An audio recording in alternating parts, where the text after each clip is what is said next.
A very warm good morning, dear students. Welcome to your social science class. So, how are you all? I hope you all are staying fit and fine. So, students, in the last two classes, I could not share videos with you all due to some unavoidable reasons.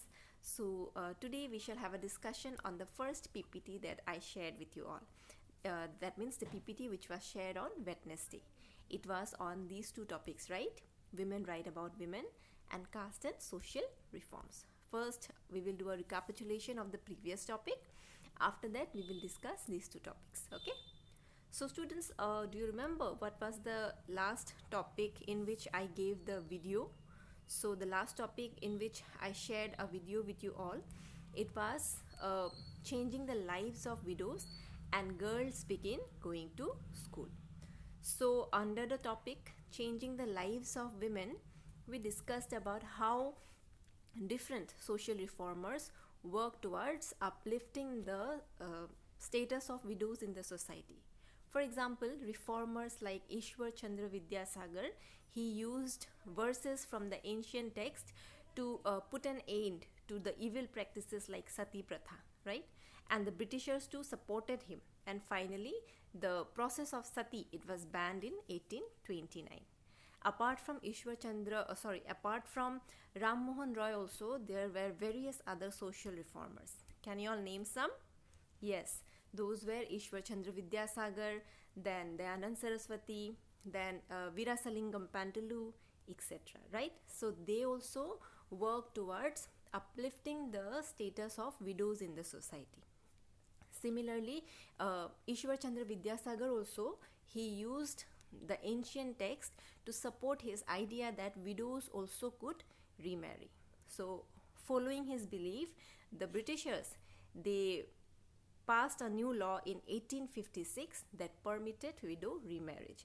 In this way, various reformers, Virasalingam Pantulu, then Dayanand Saraswati in the north, they formed associations that supported widow remarriage, okay, that wanted to put an end to the evil practice of sati.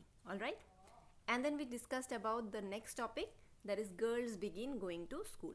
So there were other reformers as well who felt the necessity of educating the women of the society. So with that purpose, various schools were set up.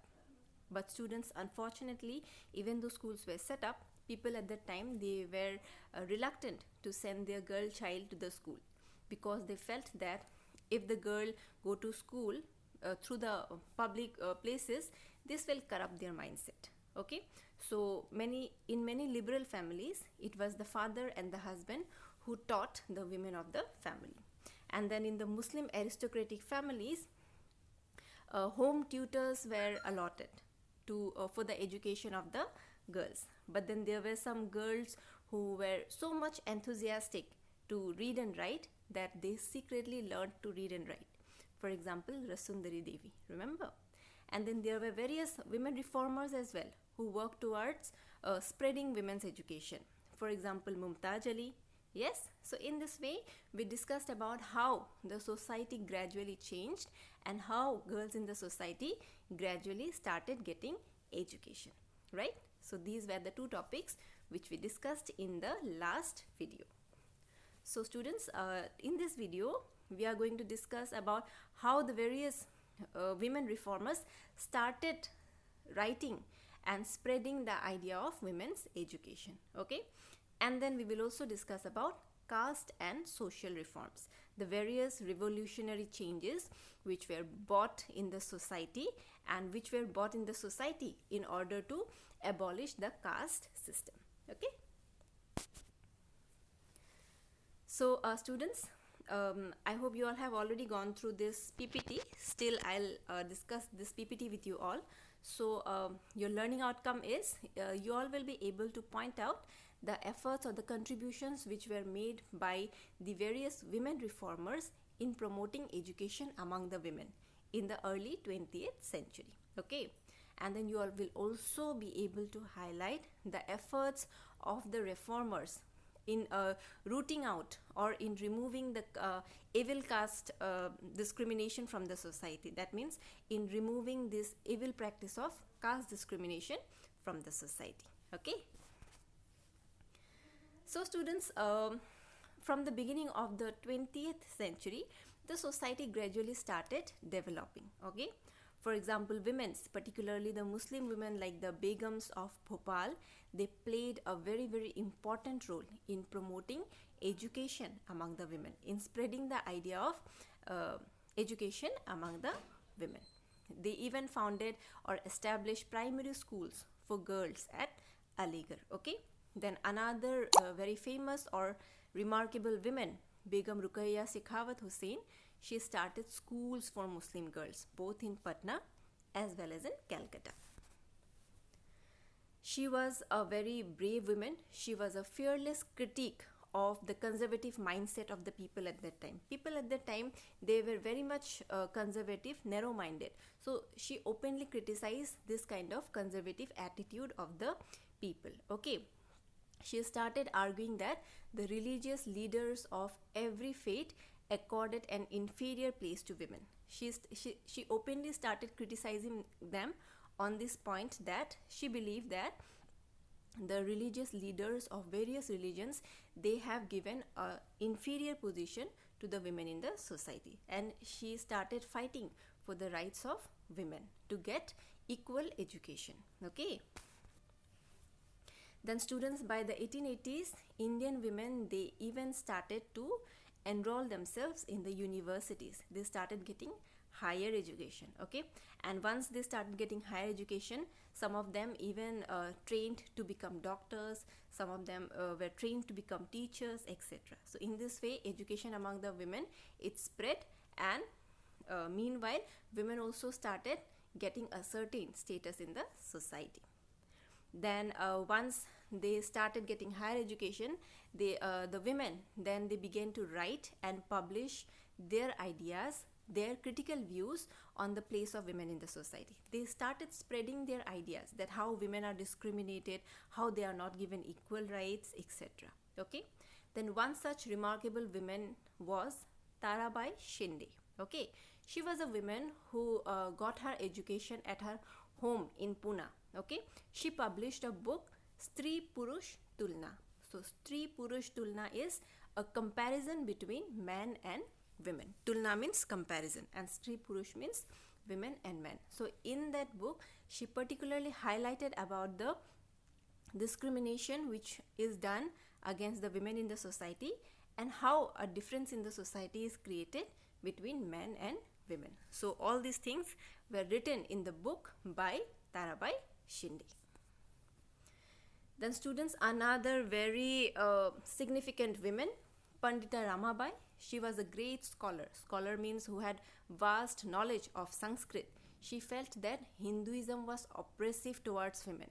She felt that Hinduism was unfair towards women, and she even wrote a book about the pathetic lives of the upper caste Hindu women, how the women were not given equal rights, how they were discriminated on various grounds. So on all these topics, she started writing a book. In this way, the educated women started spreading their ideas.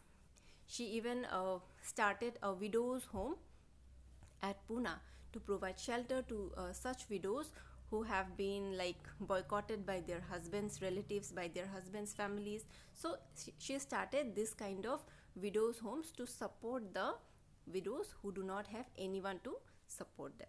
Okay, then and in that widows' home, women were trained so that they could support themselves economically.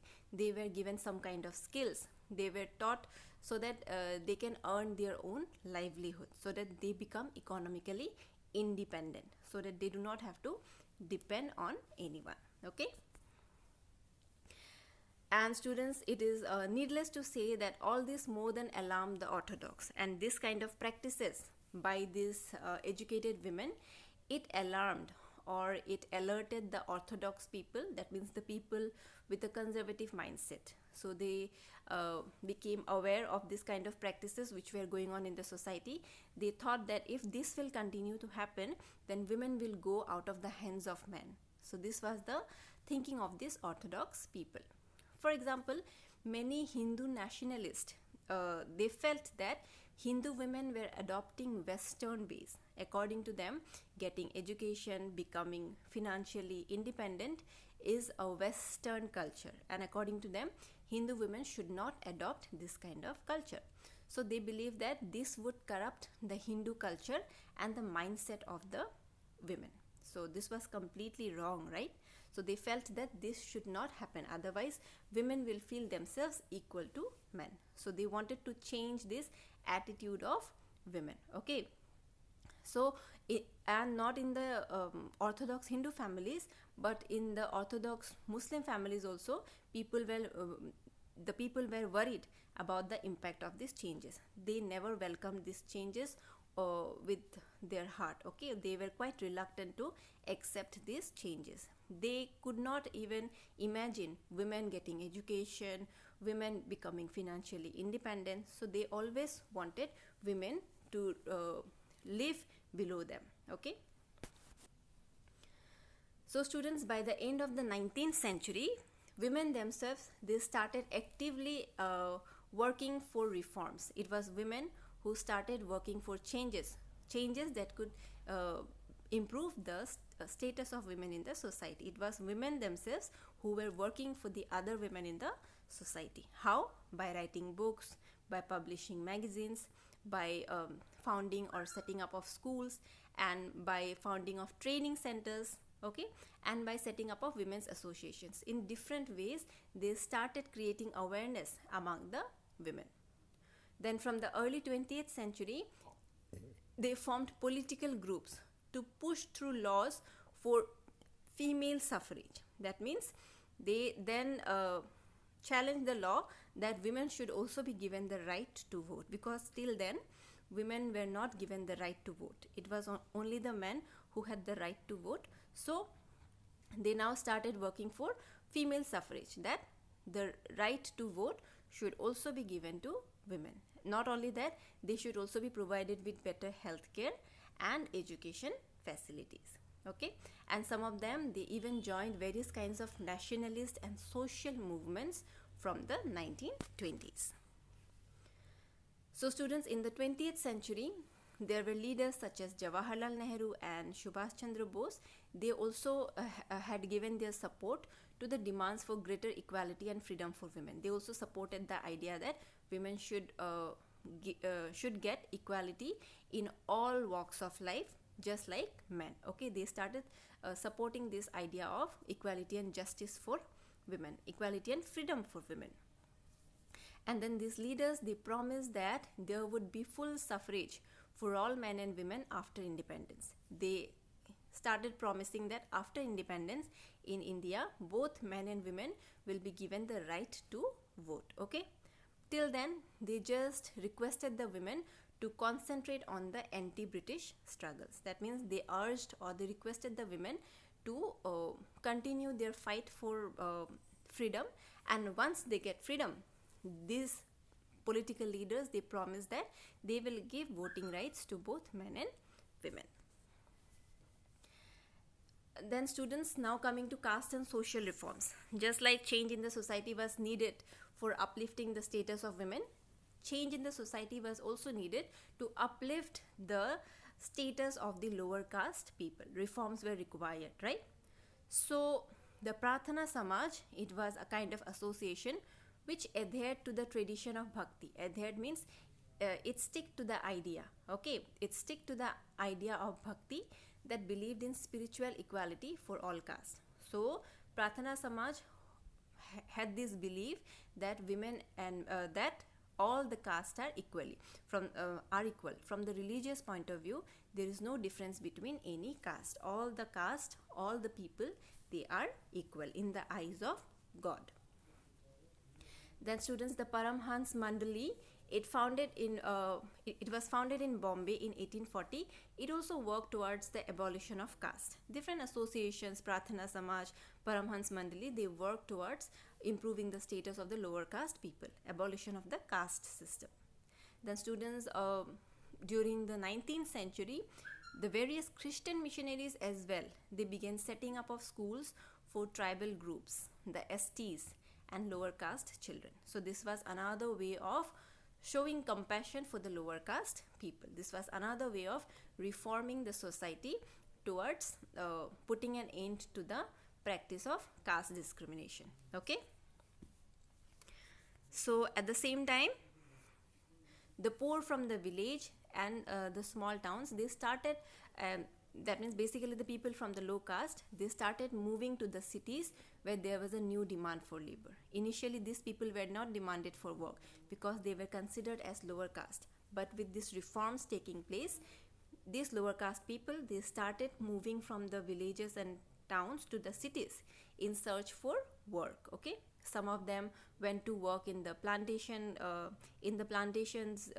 in Assam, in Mauritius, in Trinidad and Indonesia. Okay, then for the poor and the people from low caste, it was an opportunity to get away from the oppressive idea that upper caste landowners had. Okay, it was a kind of golden chance for them to get rid of the discrimination which was made by the upper caste people. So they took this opportunity and they moved out of the villages in search of work which will provide them with a better life. Okay, so this was a chance for them to get rid of the daily humiliation that they suffered. They thought that if they get work, they will also be able to live in the society peacefully.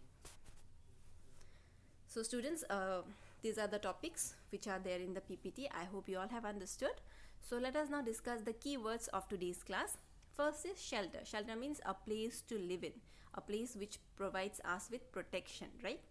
Suffrage. Suffrage means right to vote. Adhered means to have a certain belief, to stick to a certain belief and follow it accordingly. Okay. Orthodox means narrow mindset. Okay. Conservative mindset. Erode. Erode means something which gets gradually destroyed. Okay. Erode means the quality of something which gradually deteriorates. Okay. So these were your homeworks. Some of you all have done it and many of you have not done it. So after today's discussion, I hope the remaining students will also do it. So let us do a quick discussion on these questions as well. The whole scenario changed as women became actively involved in reforms. Justify. So we have discussed about various women participating in the movement, right? So you kindly write about them in this answer. Then the poor from the villages and from the small towns, many of them from the low caste began moving to the cities. Give reason. So they took this as a golden opportunity to get rid of the daily humiliation that they suffer, or to get rid of the discrimination that was made against them by the upper caste people. They actually moved out in search of work because at that time the demand for labor, it was very high, right? Then how did women involve themselves in their upliftment? So I have given numerous points in the PPT. Kindly use those points and frame a very beautiful and nice answer. Okay. So students, this is it. If in case you still have any doubt, do let me know. Okay. And in the next class, which is a live class, we will be discussing the next PPT. All right. So see you all in the next class. Thank you so much. Have a nice day.